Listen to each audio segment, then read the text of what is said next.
Para cuando ustedes pongan Nidia, estamos en- completamente libres. Bueno, muy buenas noches o buenas tardes, dependiendo del lugar donde se encuentren. Estamos muy contentos por la perseverancia de centenares que siguen participando de nuestras conferencias virtuales y de muchos otros que se suman de todos los países de las Américas, desde el norte al sur y también desde España. Mi nombre es Nivia Piso, soy psicóloga y presidente del capítulo Uruguay de Global Peace Woman, y tengo en esta oportunidad el honor de presentar y mediar en una exposición de dos autoridades, destacadas autoridades de mi país, Uruguay, que van a exponer sobre un nuevo tema en el marco del ciclo de conferencias que patrocina Legado a las Américas y por iniciativa de Global Peace Woman y de Conferencia de Liderazgo del Uruguay. Legado a las Américas es un movimiento en red de organizaciones y ciudadanos de las Américas, nucleados alrededor de un decálogo de principios. Global Peace Woman es una organización femenina mundial que promueve valores éticos universales, a la familia como el pilar de la sociedad, a la buena educación de los hijos en valores, a la sociedad mundial como una sola familia y a un liderazgo femenino como algo imprescindible para alcanzar la paz. En tanto que Conferencia de Liderazgo del Uruguay es también una asociación civil que promueve el desarrollo de una cosmovisión para el siglo XXI, educa líderes éticos e innovadores y promueve movimientos cívicos. Es también una de las organizaciones fundadoras de Misión Presidencial Latinoamericana y delegado a las Américas. Bueno, tenemos hoy ante nosotros un tema que pasa fronteras, la tenencia compartida y el estado de los hijos luego de la separación de los padres.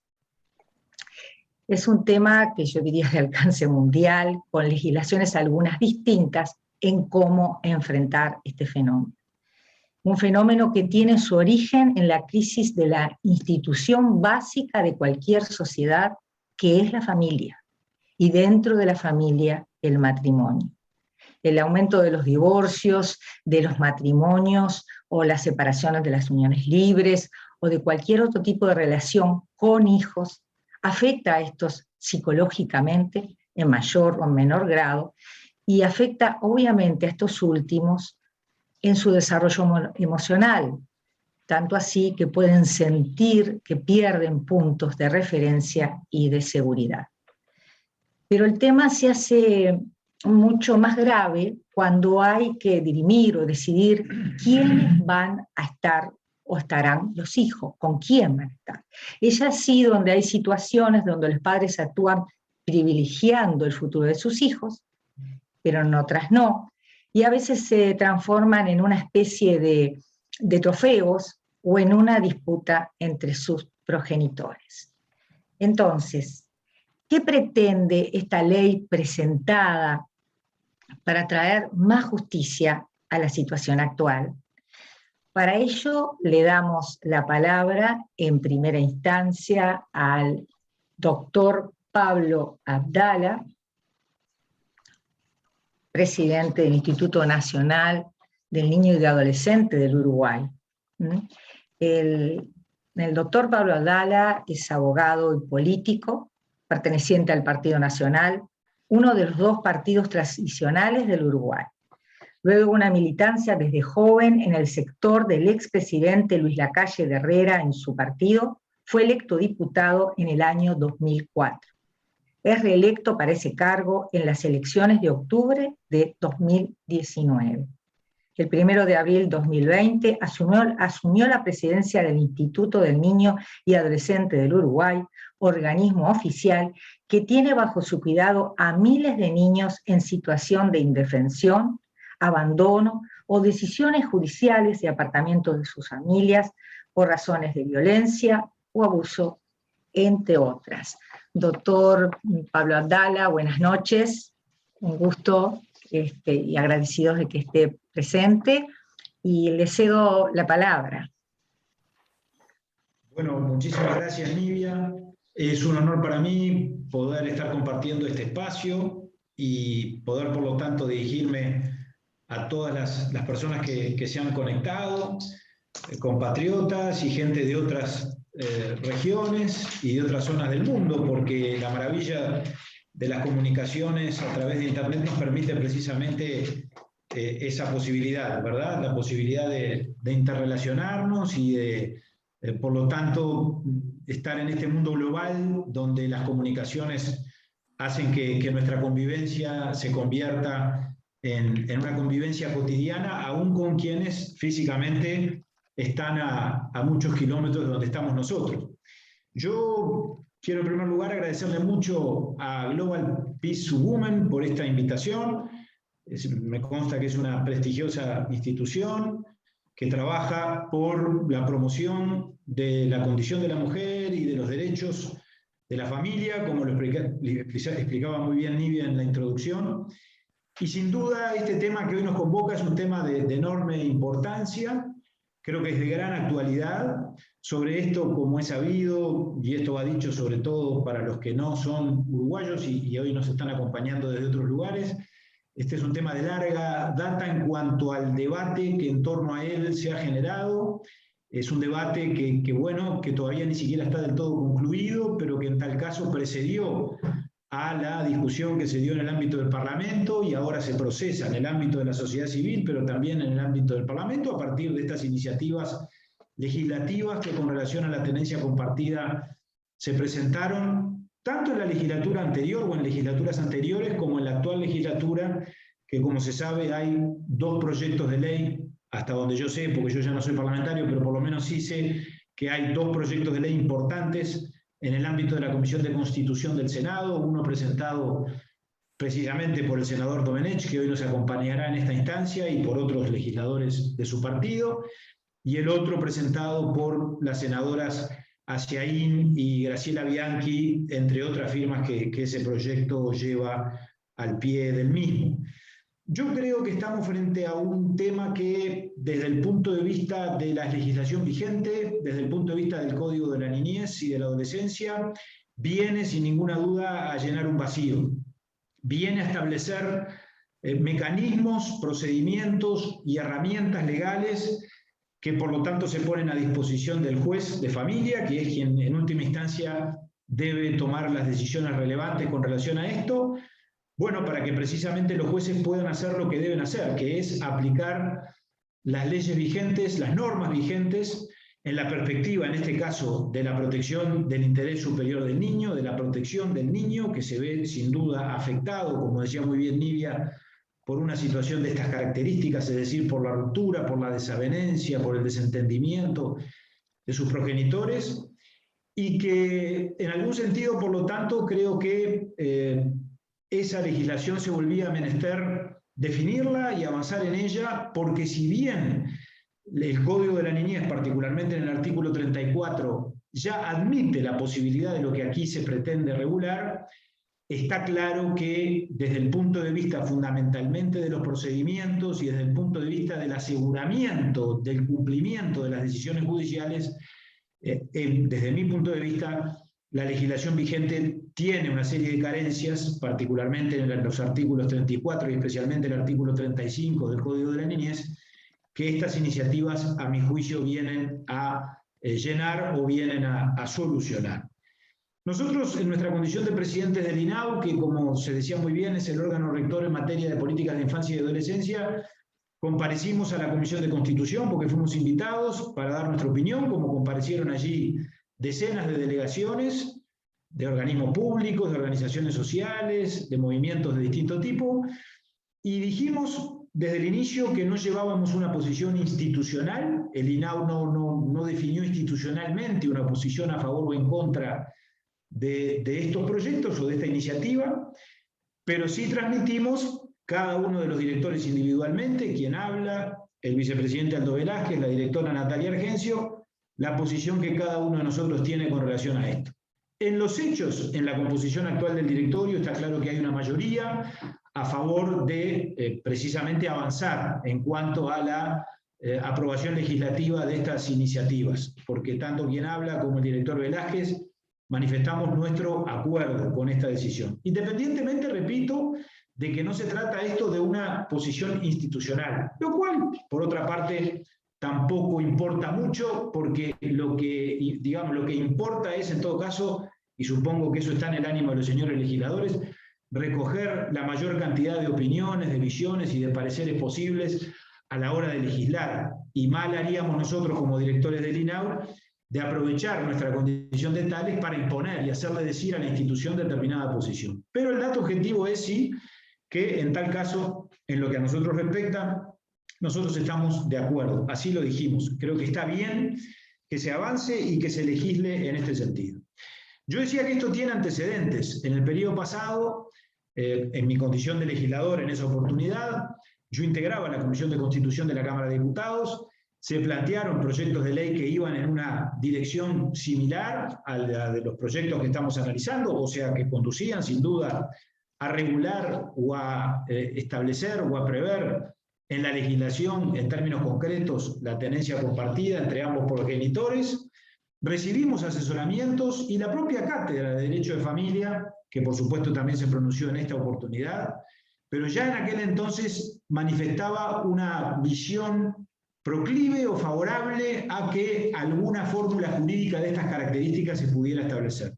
Yo recuerdo claramente la comparecencia de la profesora Luz Calvo, que por lo menos en aquella oportunidad, hoy yo no estoy en el Parlamento, pero en aquella oportunidad ya nos había manifestado que era partidaria o que por lo menos entendía positiva y enriquecedora de la legislación vigente, una fórmula que estableciera algo así como que el juez debiera o debería procurar que el tiempo de contacto de los hijos, en los casos de separación o de ruptura matrimonial, se compartiera de forma tal que eso garantizara una comunicación y un contacto equitativo entre los hijos con ambos progenitores. Eso fue dicho en el periodo pasado y repito, me parece relevante la opinión porque estamos hablando ni más ni menos que de la academia, es decir, del Instituto de Derecho de Familia.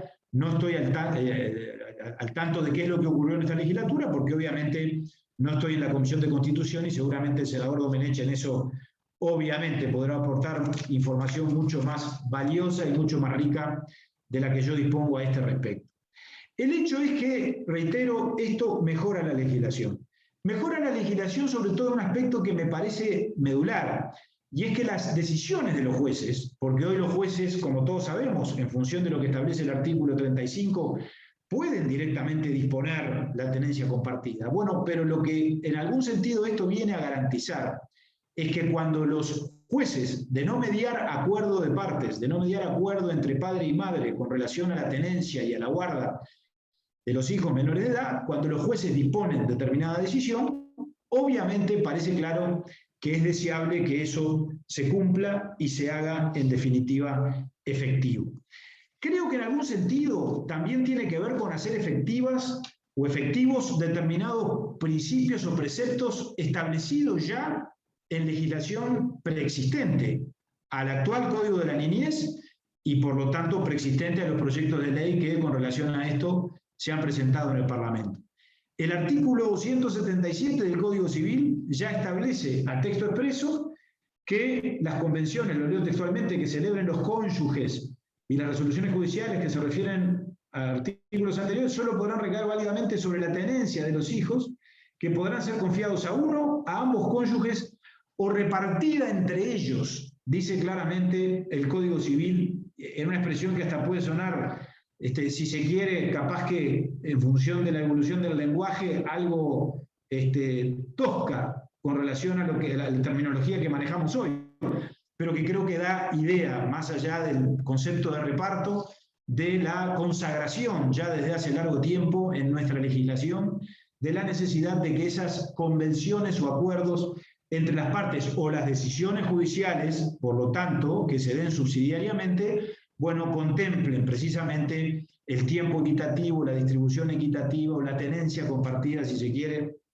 entre padre y madre con relación a la descendencia, con relación a los hijos menores de edad. La Convención de los Derechos del Niño ya consagraba otro tanto. Claramente, además, me parece que aquí hay un tema muy interesante, En primer lugar, porque se trata de legislación internacional, naturalmente. Se trata de la norma rectora desde el punto de vista del derecho internacional, de los derechos humanos y de los derechos de niños y adolescentes, en lo que tiene que ver precisamente con la legislación vinculada a la política de infancia y de adolescencia. Y lo que es más interesante de todo es que la Convención de los Derechos del Niño plantea esta alternativa, no como una posibilidad, sino como un derecho del niño. Es decir, no solo como algo que el juez debe ponderar como necesario y como conveniente para el mejor interés superior del niño, sino que la Convención en esto parece dar un paso más y establece expresamente esta solución o este aspecto como un derecho del niño, es decir, alejándonos por lo tanto de cualquier visión adultocéntrica, alejándonos de cualquier versión o interpretación restrictiva de las cosas en términos de que esto pretenda simplemente garantizar derechos de los adultos, del padre o de la madre en su caso, sino consagrando, repito, este aspecto como un derecho del menor, como un derecho del niño que se ve enfrentado a esta situación que, como decía Nivia muy bien, obviamente es negativa para su propio desarrollo personal, para su propio desarrollo emocional, en lo que tiene que ver con la circunstancia disruptiva y con la circunstancia rupturista que siempre implica para cualquier niño que se produzca una situación de ruptura entre sus progenitores, y muchas veces esas situaciones de ruptura que obviamente van acompañadas de situaciones de conflicto, de situaciones de desavenencias graves, de situaciones severas desde el punto de vista de los enfrentamientos entre los adultos que terminan desde luego repercutiendo en los derechos y en el desenvolvimiento personal del menor. Yo creo que aquí hay que tener dos cosas claras. La primera es la necesidad, y por supuesto nuestro sistema institucional lo consagra y lo garantiza, de un juez independiente, de un juez de familia en el marco de un poder judicial que es confiable, que actúa, por lo tanto, que nos da garantías a todos los ciudadanos, más allá de que se pueda coincidir o discrepar con la decisión específica de un juez en un caso concreto. Creo que los uruguayos tenemos la garantía de un poder judicial, repito, autónomo, independiente, decente y desde ese punto de vista honesto, más allá, repito, de las valoraciones que después se puedan hacer con relación a cualquiera de los fallos judiciales. Esa garantía ya la tenemos.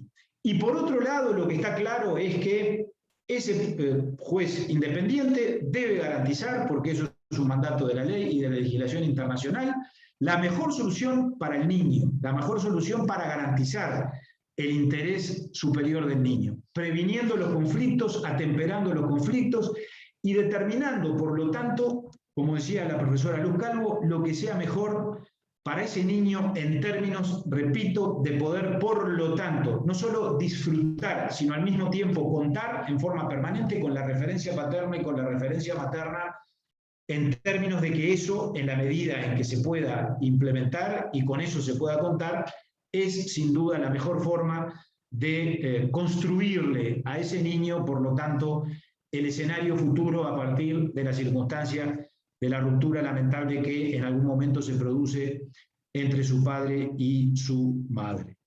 Creo que estos proyectos logran eso, establecen claramente, los proyectos son distintos pero son perfectamente conciliables. Seguramente sobre esto, repito, el senador Domenech va a ser mucho más ilustrativo e instructivo y creo que más claro, sin ninguna duda, y con la información además actualizada, porque esto se está negociando en este momento en el ámbito de la Comisión de Constitución, de lo que pueda hacer yo.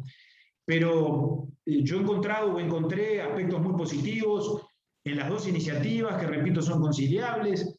Por ejemplo, menciono dos de los dos proyectos. En el caso de los proyectos de la senadora Ciaín y la senadora Bianchi, hay una reafirmación de algo que ya está en el código, pero que creo que aquí se reafirma de una manera acertada, que es el derecho a ser oído por parte del niño a lo largo de este proceso y por parte de los jueces de la causa cuando intervienen en ella para dirimir o para resolver este tipo de cuestiones. Aparece muy bien resuelto este aspecto, a mi juicio, en ese proyecto, de la misma forma que entiendo que el proyecto de la senadora Bianchi y Asiaín también establece una adecuada reglamentación, si se quiere, porque yo creo que es un artículo reglamentario del proyecto de estas senadoras en lo que tiene que ver con el artículo 35, en cuanto precisamente a establecer procedimientos y mecanismos que hagan efectiva la decisión judicial y que garanticen el cumplimiento de la misma.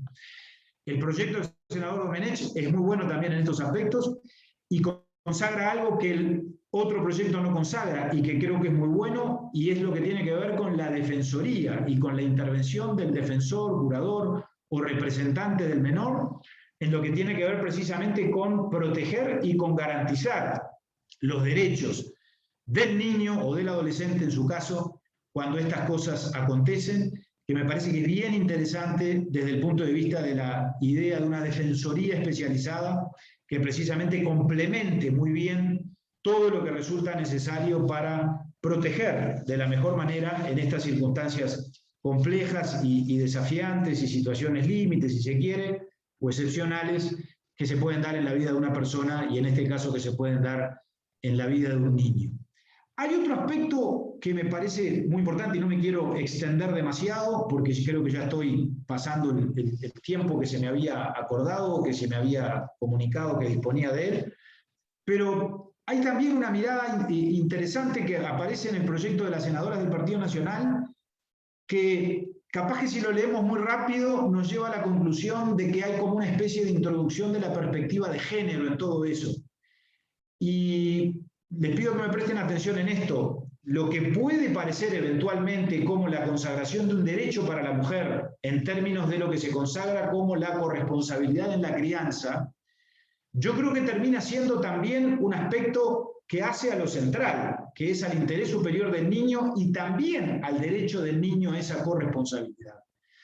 Es evidente que por definición, padre y madre en cualquier circunstancia son y fueron siempre y serán siempre responsables por la situación del niño, por el desarrollo del niño y por todas las obligaciones que consagra el Código Civil y el Código de la Niñez con relación a los niños en esa etapa precisamente de su desarrollo personal y de su desarrollo individual.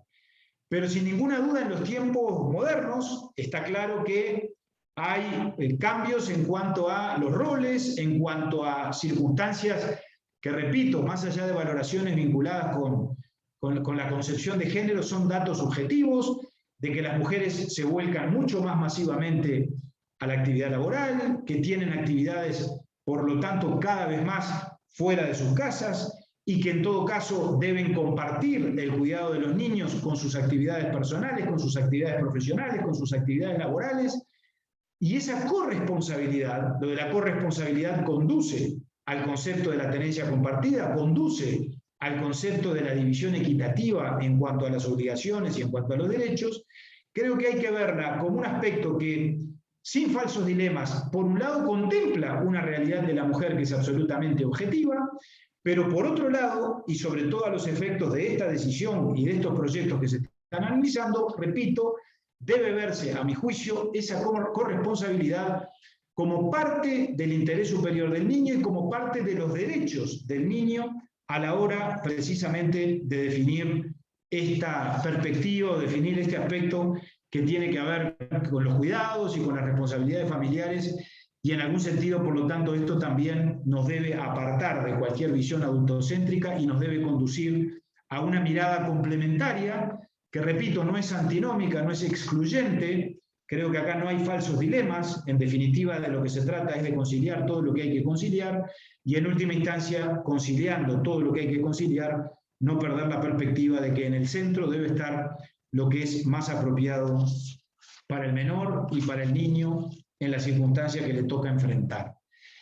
Un solo comentario final. A mí me parece que a lo largo de toda esta discusión, y seguramente el senador Domenech sobre esto también va a poder aportar mucho más experiencia y vivencia y testimonio de lo que puedo aportar yo, porque él ha estado en todo este proceso legislativo. Yo le he seguido por los medios de comunicación y después lo que hice simplemente en el mes de mayo fue comparecer a la comisión cuando se me convocó. Pero tengo la impresión de que el debate con relación a todo esto ha estado absolutamente descentrado. Es muy común que los uruguayos, no en este tema, esta es una experiencia que yo adquirí en mis tiempos de legislador, cuando discutimos sobre determinado proyecto de ley, en lugar de ceñirnos a lo que establece la ley, a sus contenidos, a los artículos que lo componen y a los preceptos jurídicos que contiene, el debate empieza a derivar paulatinamente hacia otros ejes y terminamos discutiendo de cosas que no tienen absolutamente nada que ver. O terminamos pidiéndole también a la ley que diga cosas o resuelva cosas que la ley por sí misma no puede resolver. En temas tan complejos como estos, donde cada familia, cada niño, cada padre y madre componen una realidad distinta y diferente de la otra, no se puede pretender que ni este proyecto, ni el Código de la Niñez vigente, ni cualquier norma jurídica contemple y resuelva anticipadamente todas las situaciones. Las leyes, por definición, tienen el carácter de la generalidad. Deben ser muy precisas en sus definiciones, pero después, naturalmente, es el juez el que la aplica, el que debe hacer la aplicación al caso concreto y resolver el caso concreto de la mejor manera posible. Digo esto por algunas afirmaciones que se han expresado o temores que desde determinados sectores que se oponen a estas iniciativas se han construido, que a mi juicio no son legítimos por las razones que acabo de expresar. Y menciono un ejemplo. Cuando estas iniciativas establecen que de no haber acuerdo entre padre y madre, entre los progenitores, entonces el juez deberá decretar o deberá establecer la solución de la tenencia contemplando el principio de la tenencia compartida, se ha dicho, por ejemplo, bueno, pero en esos casos, ¿qué ocurre si uno de los progenitores, el padre, por ejemplo, bueno, tiene un perfil violento o ejercía la violencia contra la mujer o ejercía la violencia contra los niños, la violencia familiar? Y en tal caso, ¿cómo hacemos para revertir esa realidad cuando el juez en el mismo inicio de esta etapa o en la misma definición de esta situación, cuando la misma se produce, bueno, no contemplen esa realidad? Y yo digo que con relación a eso es otro falso dilema. Creo que además, en definitiva, afirmaciones de esas características, y no es la única, se asientan en una desconfianza institucional hacia el Poder Judicial, hacia la sana crítica de los jueces, porque en definitiva ese riesgo se corre hoy, o mejor dicho, se puede llegar a correr si se aprobaran estas iniciativas, pero no es un riesgo mayor que el que se corre hoy con la legislación que tenemos actualmente en vigencia. Los jueces, obviamente, y para eso tienen equipos técnicos, y para eso deben asesorarse con los equipos del Instituto Técnico Forense, con los propios equipos técnicos de la justicia de familia y de la justicia de familia especializada, obviamente, en caso de detectar o de tener indicios de que eventualmente hay un comportamiento violento por el hombre o por la mujer, por alguno de los progenitores, tienen ya, y las van a seguir teniendo, porque estos proyectos no las alteran, ni las reducen, ni las relativizan, todas las alternativas y todos los mecanismos y todos los procedimientos para adoptar medidas cautelares, para prevenir lo que haya que prevenir, y eventualmente, si hay circunstancias sobrevinientes que acontecen después de que una decisión judicial se tomó, obviamente una decisión judicial se puede revocar o se puede modificar y se puede sustituir por otra. Por lo tanto, repito, a mí me parece que en esto una cosa que nos debe preocupar mucho es la forma en que a veces los uruguayos procesamos los debates y, repito, descentramos la discusión y terminamos, por lo tanto, por esa vía desvirtuando los planteos y las propuestas, porque en definitiva a los proyectos se los termina jugando sobre la base de contenidos que ni siquiera los propios proyectos contemplan o contienen. Dicho esto, pido disculpas por haberme excedido un poquito de tiempo, pero básicamente eran las cosas que tenía para afirmar. Seguramente, reitero, el senador Domenech, que me imagino que ya se habrá conectado, que estará por conectarse con nosotros, bueno, nos va a poder dar información bastante más jugosa, sobre todo en cuanto a las perspectivas de que, en definitiva, podamos tener una ley a este respecto, que, según sabemos, bueno, las negociaciones en el ámbito de los partidos de la coalición de gobierno o en el ámbito del Parlamento en general han avanzado y tal vez, por lo tanto, haya un pronunciamiento legislativo a ese respecto. Muchísimas gracias. No, gracias. Muchas gracias, doctor. Bueno, yo tengo en primer lugar que hacer referencia a que lamentablemente el doctor Domenech, quien ha sido citado varias veces, como bien usted decía, doctora Dala, porque evidentemente es quien ha presentado por la parte de Cabildo Abierto la iniciativa de legislativa referente a la tenencia compartida, que de alguna manera se fusionó con el Partido Nacional a través de lo que han presentado las senadoras Aciaín y Bianchi. Y justamente era algo muy importante contar con la presencia de él, por eso creíamos que era como de alguna manera complementario en el sentido de que es quien está en este momento transitando por ese proceso, directamente de haber presentado la iniciativa. Pero el doctor Domenech no ha ingresado, doctora Dala, y le comentamos a todas las personas que están participando que lamentamos mucho tener que informarles que no ha podido ingresar, que no va a participar. Pero creemos que debido a una sesión posiblemente de sala de senadores, que lo ha hecho imposible su concurrencia, y bueno, lamentamos mucho porque generalmente, bueno, hasta ahora, gracias incluso a la continuidad de ustedes, las personas que participan y que siguen estas conferencias, creo que salvo una instancia, que éramos 3 panelistas, que si mal no recuerdo, y una de las panelistas se enfermó a último momento. Creo que tener acá uno de los panelistas que fue de Chile, entre nosotros, Fernando Galo, que trabajó el tema que se habló sobre el tema de la violencia en las redes. Eran 3 participantes, una de ellas la persona de Brasil que no pudo concurrir. O sea que suele pasar. En este caso son 2 los expositores, en ese caso eran 3, y bueno, pudimos solucionar la ponencia con 2 de los 3 invitados. En este momento lamentamos mucho porque complementaba muy bien, desde el punto de vista legal, todos los aspectos que se están avanzando en esta propuesta de esta ley, de esta fusión que se ha hecho, ¿verdad? Además de que hay preguntas que, bueno, también las vamos a transmitir a usted, doctor, pero nosotros nos sentimos muy agradecidos porque acá estaban presentes una parte muy importante, que es quien vela justamente por estas afecciones que padecen los niños cuando se ven en esta situación, ¿verdad? Como decíamos, toda la familia, el matrimonio, todos los miembros de esas situaciones se ven afectados de alguna manera u otra.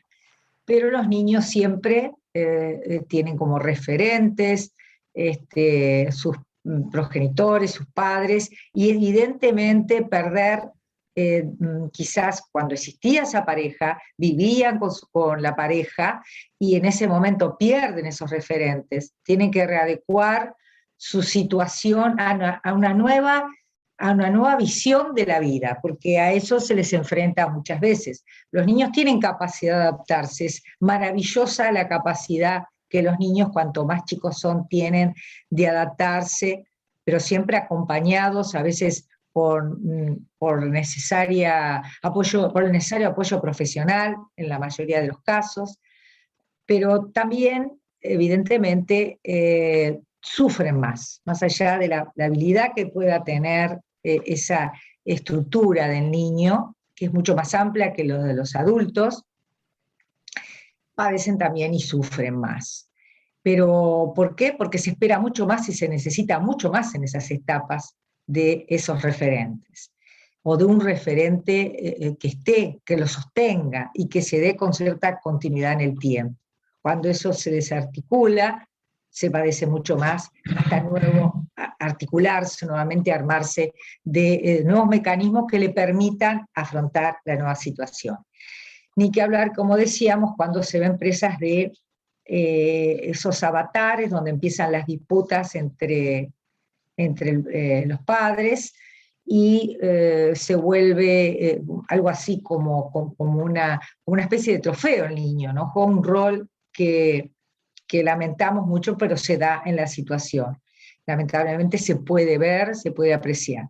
Pero hay otras situaciones, doctor, y está dentro de una de las preguntas que nos han dado, que tienen que ver con que justamente en esta situación de indefensión están muchos niños en INAU que fueron separados justamente por la justicia, por abusos en la familia, por incapacidad de los padres de atenderlos, tal como establece la ley, y es por eso que se acogen a la protección que les brinda el sistema de INAU. El sistema que justamente vela por eso, por prestar esa protección. Pero hay casos donde son separados estos niños, en especial porque algunos de los padres son especialmente señalados por algún tipo de situación que justamente merecen o debe ser apartado o separado por un tiempo del niño, o el niño, mejor dicho, de ese padre, sea el padre o la madre. En esos casos queremos saber cómo se entiende el papel que pueden jugar los abuelos, que pueden ser tanto el padre como la madre al que se le tiene impedido el contacto. O sea, de pronto el padre o la madre tienen impedido el contacto con el niño, pero existe la abuela, ¿no? Por parte de ese mismo padre o de esa misma madre que está separado. Queremos saber justamente cómo la ley resuelve este problema, que supongo que ustedes evidentemente tienen mucho contacto en la institución, ¿verdad? No sé. Bueno, sí, es decir, esa es una decisión que tiene que tomar el juez.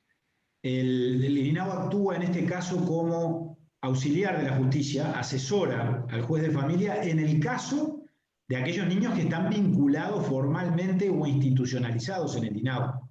En otras situaciones no interviene, son temas de competencia judicial que el propio juez de familia resuelve directamente. Cuando el juez entiende que debe pedir el asesoramiento o el auxilio del INAU, obviamente lo dispone. Cuando se trata de niños que, en razón de la falta de capacidad o de los conflictos entre los progenitores eventualmente, eso conduce a la conclusión de que hay un incumplimiento de los deberes de la patria potestad, de que hay claramente una incapacidad o un deterioro de la capacidad de cuidado de esos niños, bueno, allí seguramente el juez dispone el ingreso al sistema de protección, la institucionalización de esos niños en el INAU, y empieza a partir de allí un proceso que conduce o puede conducir, si hay referentes afectivos, como por ejemplo los abuelos, como usted señalaba, Nibia, u otros parientes o referentes parentales o adultos que tengan capacidad de cuidar y que den garantías de que efectivamente le van a brindar a ese niño supletoriamente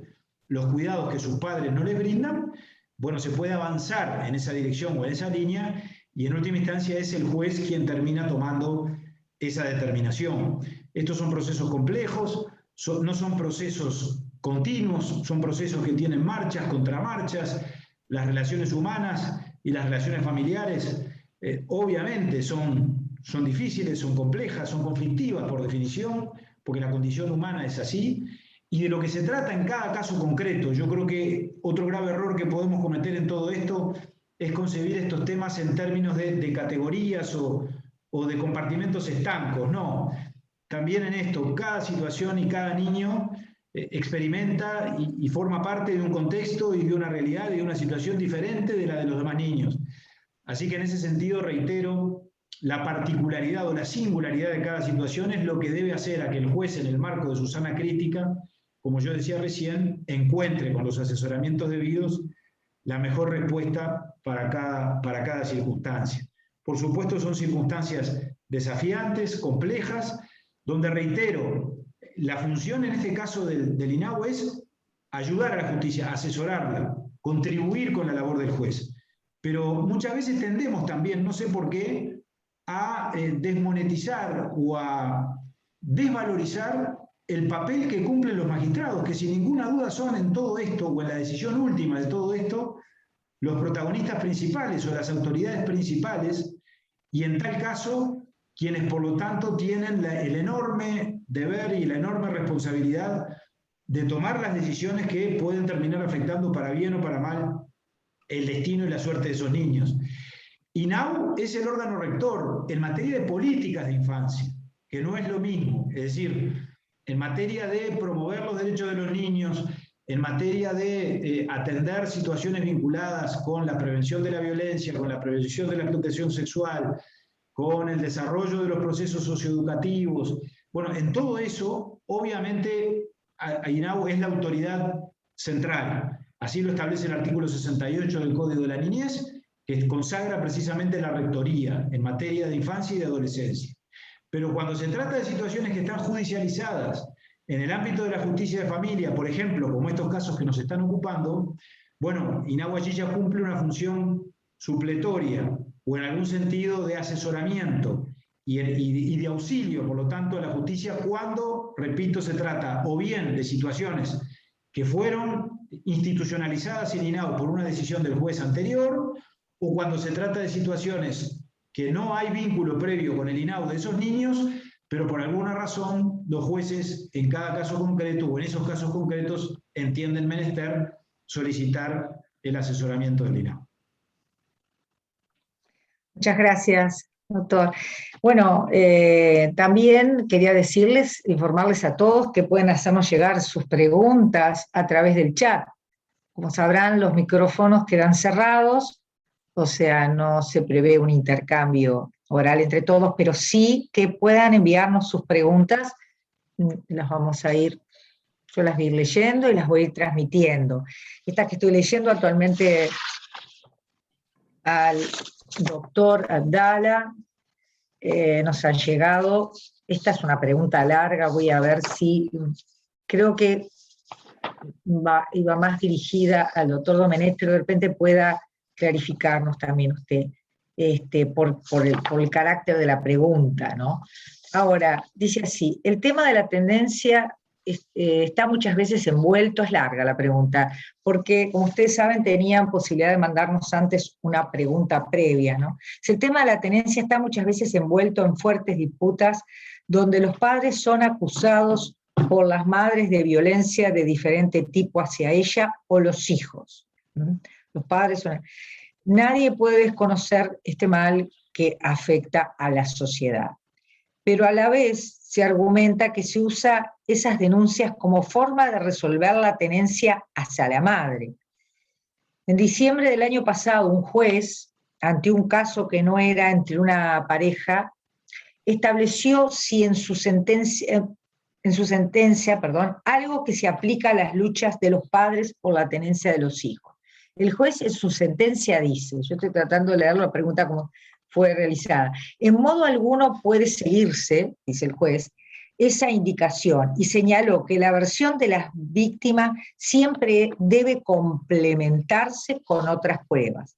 Agrega que el uso del término género opera como una especie de caballo de Troya legislativo, todo en orden de contrabandear pautas puramente ideológicas en el ordenamiento jurídico vigente y que pasan a convertirse en instrumentos de lucha social, y que no deja de ser un atajo para anestesiar los efectos del quebranto de la igualdad de las personas ante la ley. Más o menos en el mismo tiempo, otro juez en una sentencia afirma que raramente la mujer miente con sus denuncias sobre violencia hacia ella o sus hijos. Este es otro juez. Bueno, entonces acá está la pregunta, ¿cómo resuelve esta falta de jurisprudencia que unifique el tratamiento de estos temas? Y acá hay dos jueces que opinan. ¿Cómo se resuelve? Bueno, a ver, en mi condición de abogado, no de legislador, que ya no lo soy, pero sí, nosotros vivimos en un país, bueno, por supuesto democrático, republicano, con separación de poderes, pero además la justicia actúa, a diferencia de otros países democráticos y republicanos, sobre la base de un concepto que es el de la jurisprudencia libre, no de la jurisprudencia obligatoria.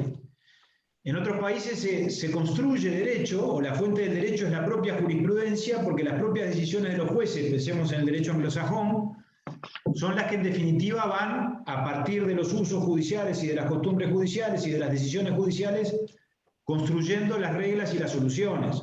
Esto dicho, por supuesto, en forma muy gruesa. No es el caso del Uruguay. En el caso del Uruguay, la fuente del derecho es el derecho positivo, la norma, la ley. Y en ese sentido, lo que no está consagrado en la ley no debe aplicarse. Lo que está consagrado sí se aplica, pero no necesariamente es de aplicación idéntica por parte de un juez o por parte de otro. Allí hay temas que tienen que ver con la interpretación que cada uno de los magistrados hace. Alguien dirá, bueno, esto no da garantías. Lo que pasa es que la decisión de un juez en primera instancia es la primera decisión de los jueces. El sistema judicial implica, como todos sabemos, la definición de un proceso que se da en distintas instancias, a la decisión del primer juez o del juez de la causa cabe o puede caber la apelación y el pronunciamiento del Tribunal de Segunda Instancia, del Tribunal de Apelaciones, y después también tenemos una tercera instancia, según los casos, a través del recurso de casación ante la Suprema Corte de Justicia. En ese contexto es que se actúa, y las jueces son autoridades judiciales autónomas que toman decisiones en el acierto o en el error. Yo no conozco esos casos concretos, por lo tanto, obviamente no me voy a pronunciar sobre lo que no conozco. Seguramente en esto la casuística es interminable y por lo tanto podrían esgrimirse casos concretos en distintas direcciones o en distintos sentidos. A mí me parece que en tal caso, y vuelvo a lo del comienzo, lo que estos proyectos de ley, estas propuestas, estas iniciativas concretan, y es el valor que a mi juicio tienen, es que precisamente establecen mecanismos a los efectos de garantizar que las decisiones judiciales se cumplan y que eventualmente los caprichos o las alegaciones de alguna de las partes, de alguno de los progenitores, no sirvan de excusa suficiente para dejar sin efecto y dejar sin cumplimiento o bien lo que acordaron los propios progenitores antes, o bien lo que, por falta de acuerdo, dispuso, de acuerdo al artículo 35 del Código de la Niñez, el juez de la causa con relación al caso concreto. Creo que establecer además como precepto, como principio, la tenencia compartida sin perjuicio, como dice, estoy viendo aquí uno de los proyectos que dice, el juez fijará como primera alternativa el cuidado compartido o la tenencia alternada, salvo perjuicio para el menor. Bueno, aquí está dicho todo lo que se tiene que decir. La tenencia compartida es de precepto. Ahora, naturalmente, si uno de los progenitores, el hombre o la mujer, el padre o la madre, no da garantías suficientes, o en todo caso exhibe o presenta perfiles o antecedentes que puedan poner en riesgo o que puedan conducir a la sospecha o al indicio de que esa solución o de que el vínculo o el contacto de ese progenitor, hombre o mujer, yo en esto quiero ser absolutamente objetivo, es negativo para el niño, pues en todo caso el juez es el que debe prescindir de esa circunstancia. Los sistemas perfectos no existen. Por supuesto que estos mecanismos, desde luego, tienen siempre un margen de error muy grande, y yo sé que se pueden cometer injusticias. Yo creo que la justicia en el Uruguay es justicia, yo confío en ella, no solo la justicia de familia, en términos generales yo confío en el Poder Judicial. ¿Eso quiere decir que los jueces acierten siempre y que siempre hagan justicia? Por supuesto que no. Lamentablemente el sistema no es perfecto. Naturalmente, aquí la distinción debe ser entre el error o la venalidad. Yo creo que cuando no se aciertan las decisiones, en términos generales, no es por mala intención de los magistrados. Yo creo en la buena fe, en principio, de toda la gente, pero particularmente de los jueces del Uruguay. No quiere decir esto, naturalmente, que no pueda haber algún juez deshonesto o que eventualmente se aparte de los deberes de su cargo y de su función. Pero, reitero, el sistema creo que tenemos que hacerlo no perfecto, sino perfectible, y mejorarlo en todo lo que podamos, previendo lo que la ley pueda prever hasta donde eso sea previsible. Pero hay un punto más allá, y tiene que ver con lo que yo decía anteriormente, más allá de eso, que hace que en última instancia las decisiones las tengan que tomar seres humanos. Así como las decisiones de legislar las toman seres humanos legisladores, que también se pueden equivocar a la hora de hacer las normas, y que siempre eso es discutible, y que por algo las leyes se votan en mayoría y en minoría. Bueno, después esas leyes las tienen que aplicar los jueces, que muchas veces actúan unilateralmente, cuando son obviamente el juez de primera instancia, pero que otras veces esos jueces eventualmente ven revisados sus fallos por el órgano de alzada o el tribunal de alzada, que es el Tribunal de Apelaciones. El resultado de todo esto puede ser más justo o menos justo, puede ser discutible o puede ser opinable, pero en definitiva el sistema es así, y yo creo que no puede dar más que esto, porque en definitiva no le podemos pedir, repito, a las normas ni al diseño institucional que garanticen en cada caso la solución perfecta, porque además sobre la solución perfecta, seguramente en estos temas donde la subjetividad juega un papel siempre muy importante, porque en definitiva estos son relaciones humanas en su sentido más completo, bueno, todo esto también puede ser materia opinable, y no solo materia opinable por parte de los propios protagonistas, sino materia opinable por quienes eventualmente no son los protagonistas y juzgan estas realidades mirándolas de afuera, en términos que obviamente son muy delicados y que muchas veces pueden conducir al error o a un juicio injusto. Por lo tanto, son temas por definición muy delicados. Bueno, muchas gracias. Tengo aquí que nos hicieron llegar por el chat algunas otras preguntas. Algunas, no sé si vamos a poder contestarlas, no sé si habrá el dato, porque nos preguntan, ¿qué país de Latinoamérica? Acá nos pregunta Mario de Mario Neculman, allí está. ¿Qué país de Latinoamérica está más avanzado en el tema de la tenencia? Bueno, no sé si esa información, al menos yo, preguntan, no la tengo. Bueno, pero nosotros vamos por un muy buen camino, creo yo. Pero creo que es una pregunta, al menos no sabría decirle. No sé si usted tiene alguna información al respecto, doctor. Yo tengo, sí, algunos datos. No estoy en condiciones, por supuesto, porque no soy un especialista en la materia, de hacer un análisis comparativo en el marco del derecho comparado, de cuáles países están más avanzados que cuáles.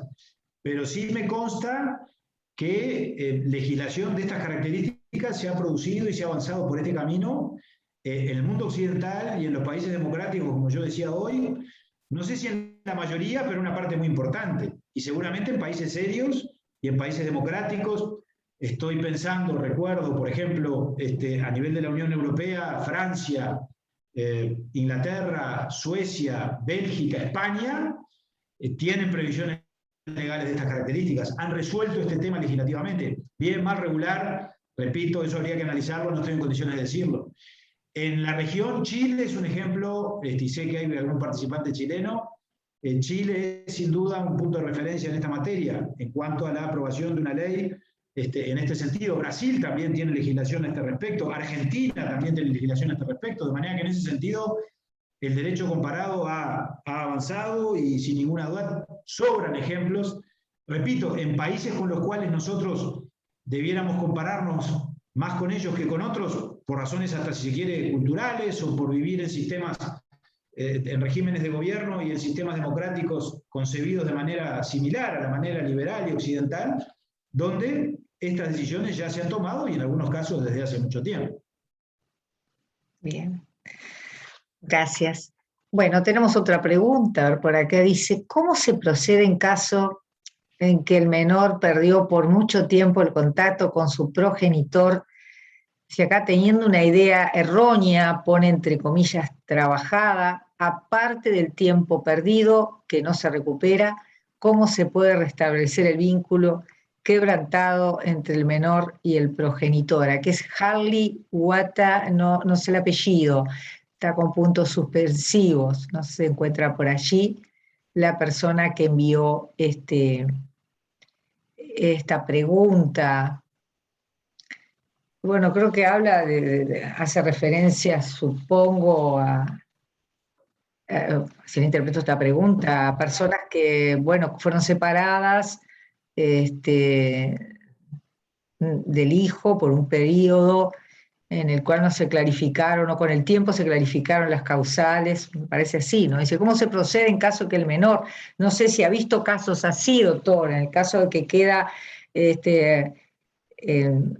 claro, en protección del sistema en su caso, de la institución que usted preside, y bueno, y que después el propio juez establece de vuelta el contacto con ese niño. Bueno, es un tema muy difícil, es un tema más psicológico también, pero no sé qué nos puede decir, se debe dar casos, ¿verdad? Nivia, yo creo que allí, usted lo insinuaba muy bien, creo que esta pregunta usted está en mejores condiciones de responderla que yo, sí. por su propia formación profesional. Sí, es... Sin duda, me imagino, y repito, yo soy abogado, no puedo meterme en un terreno que no domino. Obviamente, eso es tarea de psicólogos, de asistentes sociales, y me imagino que también en esto la casuística es muy diversa y dependerá de las características de cada caso y de cuánto tiempo en todo caso se dio esa separación, en qué medida eso consolidó determinadas situaciones o no las consolidó. Claro. La verdad es que, quiero decir, Sí, me preocupa mucho meterme en ese terreno porque estoy seguro que corre un riesgo muy serio de No, creo que decir algo sí. inconveniente y de actuar con imprudencia. Así que no, Sí, no venimos con una evidentemente respuesta esta pregunta está más enfocada en las consecuencias de índole psicoafectivo, ¿no? Como dice usted, que bueno, que puede vivir si se da esa situación, todo el tiempo de separación que pueda tener del progenitor evidentemente va a afectar ese vínculo, pero bueno, trabajándolo apropiadamente, creemos que sí se podrá restablecer pensando en un caso concreto. Pero bueno, después acá nos preguntan algo así, que en Uruguay prevalece un alto índice de suicidio. Esto es un comentario que hace Ava, bueno, no sé quién es porque evidentemente Ava Gardner no es, así que no sabemos quién es. ¿Cuántos conoce en materia de denuncia falsa hacia los padres? Nos pregunta esta persona con ese, supongo que es un sinónimo, puede ser. Y después, acá habla uno, dice, ¿en qué caso, Menelio Jaime, dice, ¿en qué caso no se recomienda la tenencia compartida del niño, niña? Bueno, usted ha citado situaciones en que uno de los genitores es separado por el juez, ¿no? Se determina que no puede tener contacto con el niño, pero con las causas fundadas que determine el juez. Bueno, acá están hablando, sí, que Brasil y Chile tienen la pregunta anterior, que Argentina también tiene una ley de tenencia compartida. Acá hay varios. Aquí nos dice Roxana Corbra, que le manda saludos y felicitaciones también, y dice Argentina, Saludos, Brasil, Roxana. Bolivia, Chile, Costa Rica, Guatemala, México, Perú, Venezuela reconocen la tenencia compartida. Saludos, gracias. Bueno, a ver, mandan saludos. Bueno, dicen en Paraguay estamos años luz en cuanto a estas leyes, dicen ellos.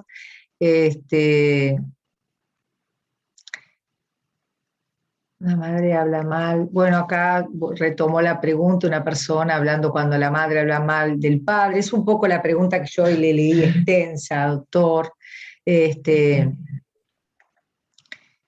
No quiero pasar ya que tenemos tiempo, pero bueno, tampoco quiero usar de su gentileza y nosotros somos un equipo multidisciplinario. Dice que estudiamos el caso de Uruguay. Buen día desde Alemania, nos dicen.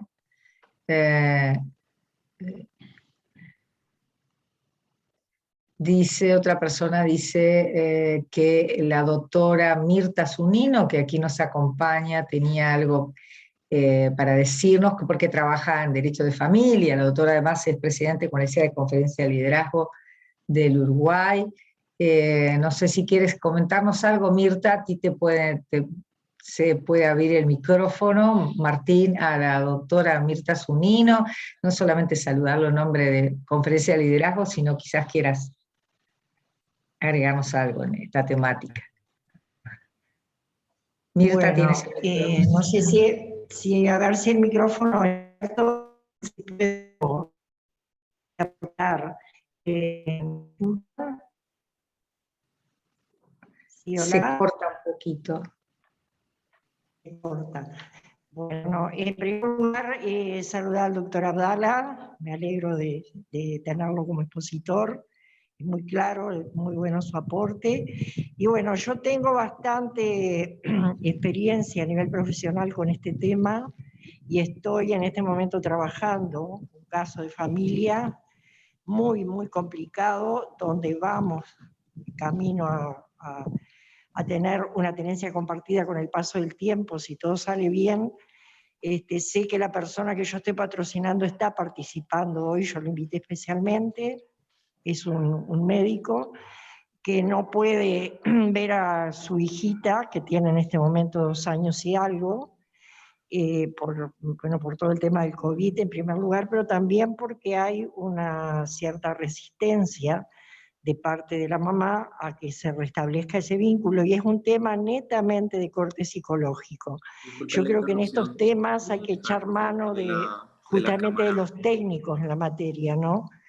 en este caso Nivia nos acompaña y sabe muy bien cómo se maneja toda esta temática. Señora Digo, Mirta Zunino, es si es que verdad se que puede alejar un poco de su dispositivo para poder tener una vista más, una mejor vista de usted, porque le vemos muy, Bien. muy cercano a su rostro. Ahora sí, Mirta. Sí, yo por el temor de que escuchara, pero voy a alejar. Le escuchamos muy No,